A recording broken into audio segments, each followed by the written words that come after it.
Hey there, TouchDesigner people. We're back with a tutorial focusing on ASCII art, ASCII.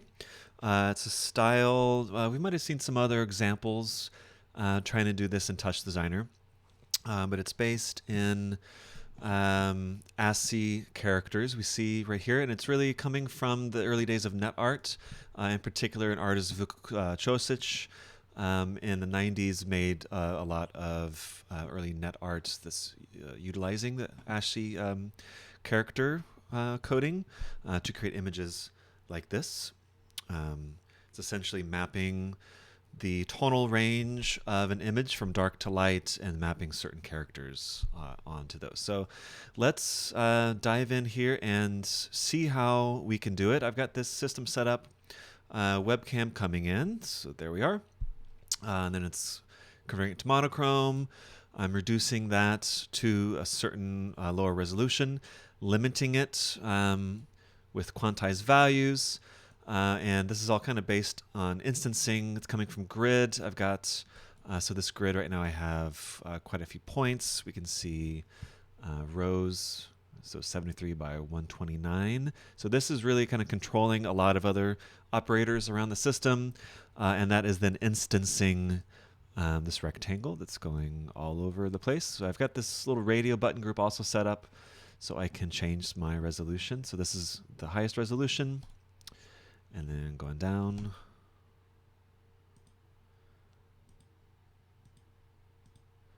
To pretty large individual cells, so we can barely see a figure in there. But let's go all the way back up. And let's, to start, instead of using this webcam input, I'm going to go down here and I'm going to use just some chop input. So we can learn what exactly is this texture coordinates field that's happening in our instancing. This is something in my previous instancing videos. I mostly talk about instancing with these translate, rotate, scale, maybe also with this color mode. Texture instancing also sometimes we can look at if we're on a PC. But texture coordinates, this is a slightly different thing. So let's drag this chop in instead, and its channel is called W. So that is showing us all the same thing. So to understand why that's happening first, let's actually look. This texture 3D top is basically the brains of the whole thing. And what I'm doing is I'm filling. It's definitely worth it to check this out. Go up into help operator snippets to have a look. It has kind of an example of what I'm doing in the snippets for that. But essentially, if we want to click, we see it's 64 by 64. The thing to remember with this, if we have type 3D texture selected by default, is even though we see a kind of grid that looks like roughly 16 little symbols here, this is actually an image that is just 64 by 64, and it is 16 layers deep. So if you imagine each of these symbols that we see here is one layer, and it's like a loaf of bread. Each one is progressing in a kind of like a Z space almost, except it's not really Z space when we're talking about textures. Horizontal is U, vertical is V, and then that thing that we would normally call the Z axis within texture language is the W axis. So that's why if we go into our texture coordinates instancing here, we can define how to place our texture within this three-dimensional texture space. So once we have texture 3D filled, I've got a null. This is just going as a color map into a constant. That's applying to that. Let's actually, to start, let's make this simpler. So I just have 170 points. So my grid here. I went ahead and made the grid 16 by 9 because it kind of matches my screen. And then rows and columns of the grid are defining the translate positions for where my squares will show up. And again, go back to the instancing videos if you need a refresher on that. So we can use chops, tops, sops, dats to be this instancing operator. So every point that's here will now become a location that a rectangle will show up. And we can kind of see that is happening right here. Okay, but how are we filling up this this texture 3D? So kind of like the we looked at the cache top in some other video. I mean it's different obviously, but it's similar in a kind of way that where you set a cache size, and then there are some options for how you fill this cache. By default, the active might be on, which means it's going to just continuously fill it up over and over. I didn't want that. I just want it to fill up whenever, if I say pulse here, it'll refill up, and it will fill up with whatever is coming in through. I've got a little text top here, so that is 64 by 64, and that is defining why this is 64 by 64. So I've got a cache size of 16, so that's what's defining how many images actually make it in here. I created this table from the beginning. So this, I've got 16 rows here. I just typed these in manually. I know, thinking ahead, that up here is essentially going to be mapped to black pixels in my webcam. Going on down to this down here is going to be mapped to white pixels. So the cool thing about using this technique is it's going to, it's completely manual. I could type in whatever thing I want here. I'm just roughly, it's arbitrary. So whatever you like. So there's kind of funny business happening with the select now, and this is related to how my texture 3D top is being filled. So I've got this me timeframe -1 written here in start row index, and we can see when my timeline loops. If we go, okay, let's go back. Okay, now I'm in frame 1. So select. So that's okay. Just blank. So that's the first row right there. Go ahead once. So now we've got that. So that shows up there. And we'll go ahead a frame. Now I've got the next one. So what's happening as there's new frames that come in, this gets filled, and anytime I hit this reset pulse, it will fill it up again. The thing is, it's already filled, so nothing's changing. So if I change something here, let's do this. Let me copy paste, and I'll do a different table here. And I'll just do something different here. I'll just, whatever. A, B, C, D, E, F, G, H, I, J, K, L, M, N, O, P. Okay. So I just changed that table. So now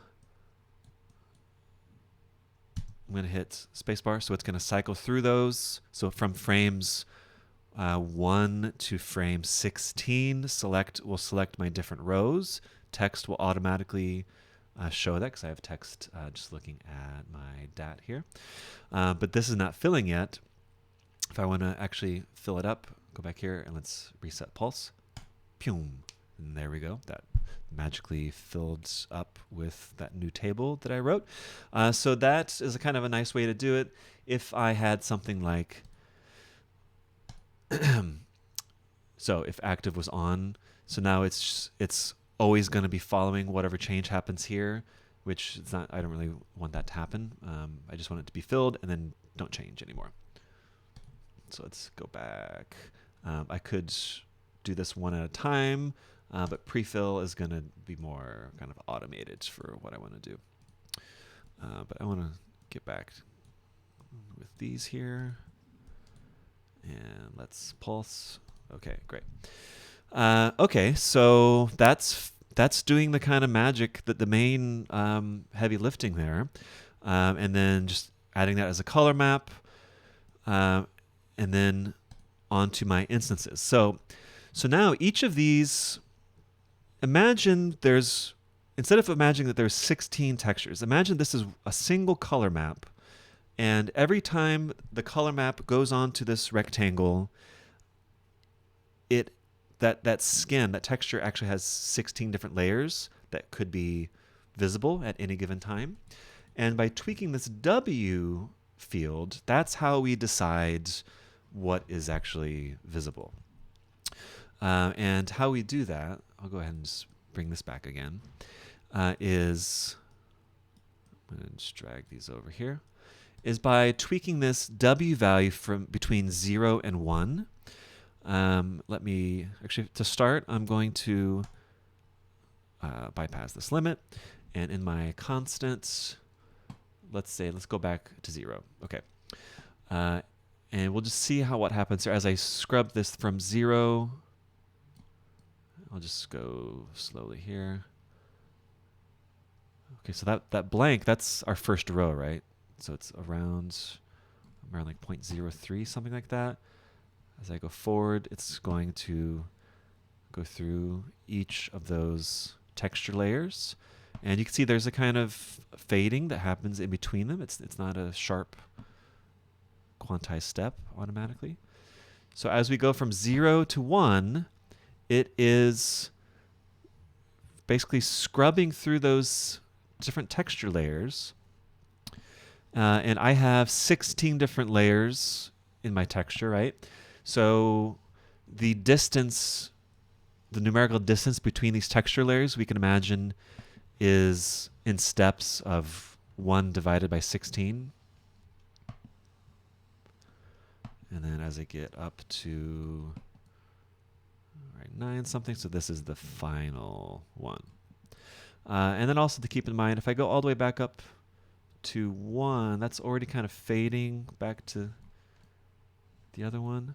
Same thing on the other end. So here's 0. So 0 is kind of already in between. It's in between this row 15 and row 0. Or we can think about texture layers 0 and 15. So we also need a little bit of an offset to actually land on that perfect value. So what we can do is add a limit here. And we're going to quantize, because what we want to do is quantize those steps in values of 1 to 16. And I went ahead and did this value step right here. So this is looking at my texture 3D cache size parameter, which is a value of 16. In case I wanted to change the number of texture layers here, the number of characters that I'm depicting, I could change this cache size to 32, write another 16 rows in my table here with new characters, and then if I change that cache size here, then this would automatically kind of change this step of quantization. And then let's do this. So value offset is still 0. So I've got that stepping. So we can see now it's not really blending. It's kind of stepping, but it's not landing at exactly where each layer is at 100%. It's kind of landing somewhere kind of in between those. That's because we also need this little offset, which is actually the cache size, which is 16, so twice that. So this is essentially 1 divided by 32. And we could kind of see that in our constant. It's technically like 03125 is our little offset.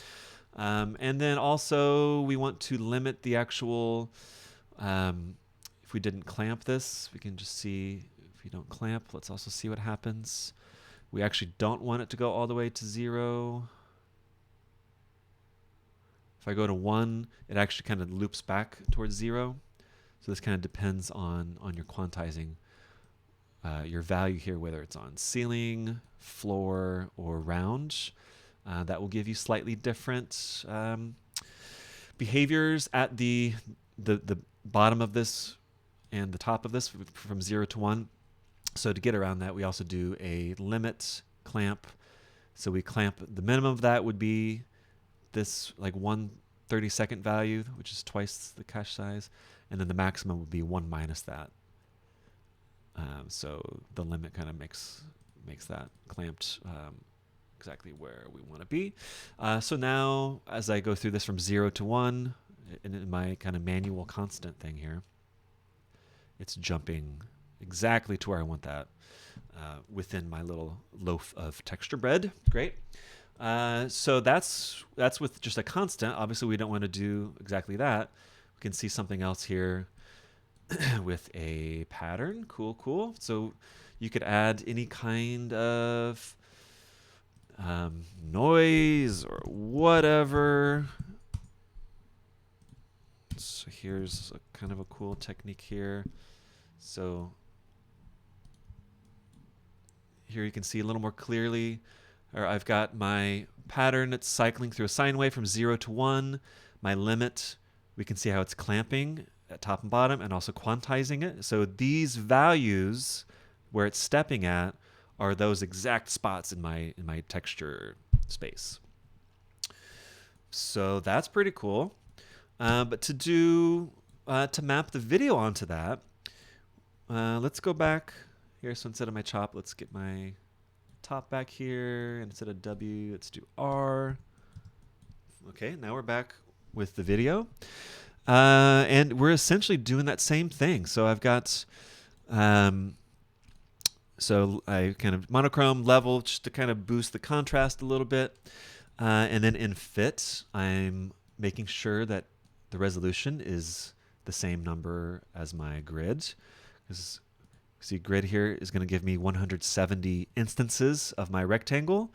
So I want 170 pixels here, which are going to give me a value for my texture space.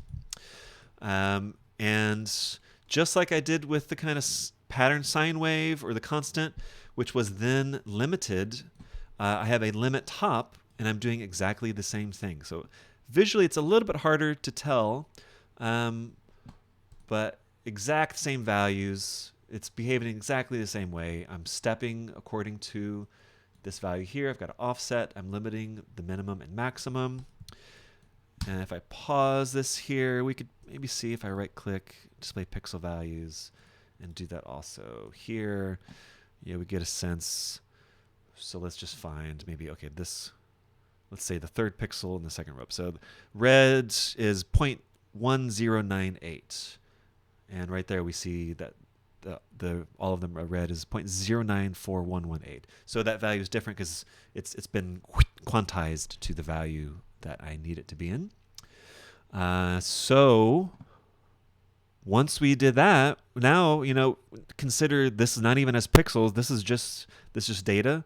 This number here is then going in our texture coordinates, and it's determining like where in that texture bread, which loaf are we choosing between black and white.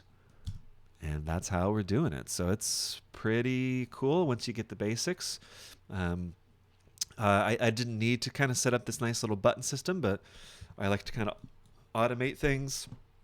And also I kind of automated, if you can see here, the rectangle size matters. So as I change my grid size, the size of my rectangles change. If I didn't do that, I mean, in some cases, this is actually kind of cool. The size of my rectangle is too big. So my textures are, the rectangles are basically overlapping on each other right now. If I make that smaller, you can see the rectangles kind of come into size here. And now the rectangles are quite small. They're too small because I've got a little constant here. Right, there's actually my background. So as we bring the rectangle size back up, we can see there's a certain kind of perfect value there. They're not overlapping, and there's no empty space in between. And of course, you could size that however you like. So I kind of figured out the math here is just looking at the grid size and then divided by the number of columns, -1. So that's giving me the size for the rectangle. So just this is a kind of extra little automated thing to do. And then also to top it off by one little thing, the fact that this is a grid and we're working in 3D space, which we can see in our geometry viewer here. Great. So this is actually 3D geometry.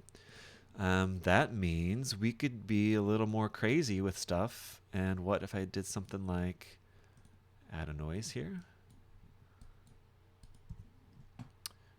And so now I've got some cool stuff happening. Let's make that a little bit slower. So this becomes a pretty flexible system. You can import whatever characters you want.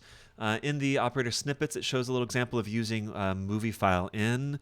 So I imagine you could bring in movie file ins of different emoji, map that in different ways. So it's a pretty flexible system, and I think it looks pretty good. Okay, thanks.